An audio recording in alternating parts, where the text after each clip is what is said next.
You know, there's a silent battle being fought in your home, 24/7. It's this invisible system working tirelessly to keep you comfortable, fighting off that scorching heat and the biting cold. So today, we're going to pull back the curtain and decode exactly how it works and, more importantly, what happens when it stops. So let me ask you a question. What do you think is the single most important system in your entire house? Now your mind probably jumps to the plumbing, right? Because nobody wants a flooded basement. Or maybe the electrical system, because let's be honest, how would we survive without our gadgets? But I think there's another contender for that top spot. I'm talking about your HVAC system. You know, your heating, ventilation, and air conditioning. It's that system we all just completely forget about, right up until that moment of total catastrophic failure. We've all been there, that sickening silence of a furnace on a frozen winter night, or the AC unit just sputtering its last breath during a brutal heat wave. That's when you really appreciate what it does. So what's causing these catastrophic failures? Well, your heating and cooling system is fighting this relentless two-front war. And the enemies? They're the very climate you live in and, believe it or not, the construction of your own home. Just look at this number, 130 degrees. In a place like Minnesota, that can be the temperature swing in a single year. I mean, just imagine going from these blistering hot, humid summers to bone-chilling sub-zero winters. That's the insane environment your poor system has to deal with year in and year out. It's honestly no wonder they're under such incredible stress. And this slide, it breaks down that two-front war perfectly. On one side, you've got the climate just relentlessly attacking from the outside with all that thermal stress. But then, on the other side, you've got the house basically fighting itself from the inside. We're talking poor insulation, leaky or undersized ducts. All that stuff forces your system to work way harder than it should have to. It's a complete recipe for burnout. So when a system is under this much constant pressure, something's got to give, right?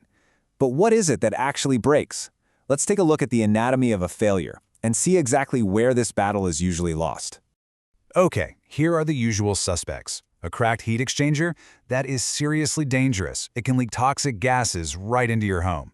The AC compressor? That's the big one. That's the wallet-crushing failure. Leaky ductwork? Well, that's kind of like just throwing money directly into your attic.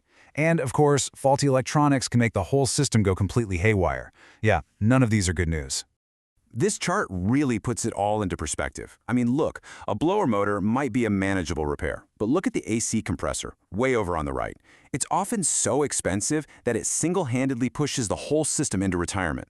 When that one part fails, you're suddenly facing a major financial decision. But here's the good news.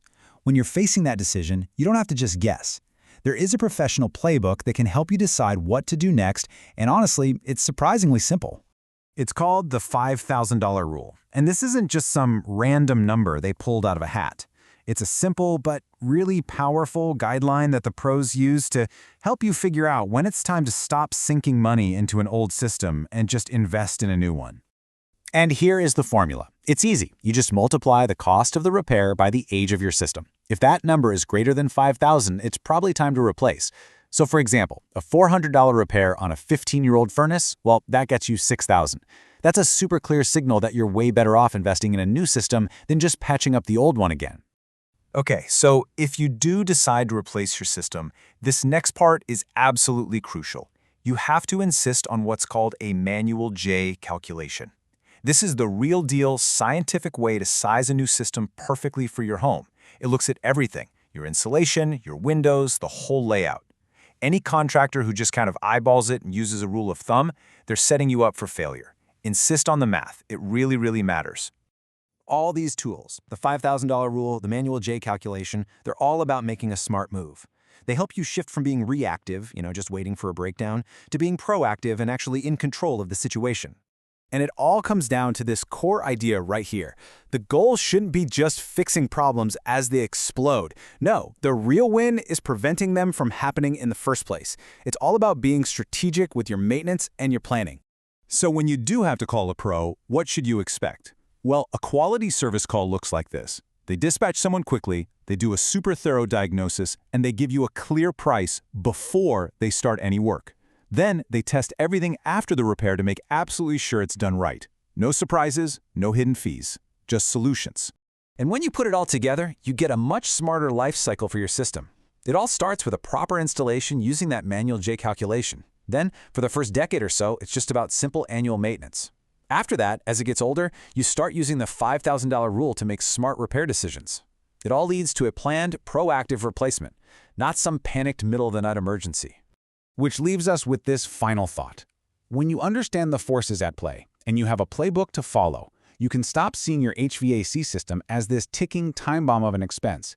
Instead, it becomes what it always should have been, a manageable and absolutely vital investment in your home's comfort and safety.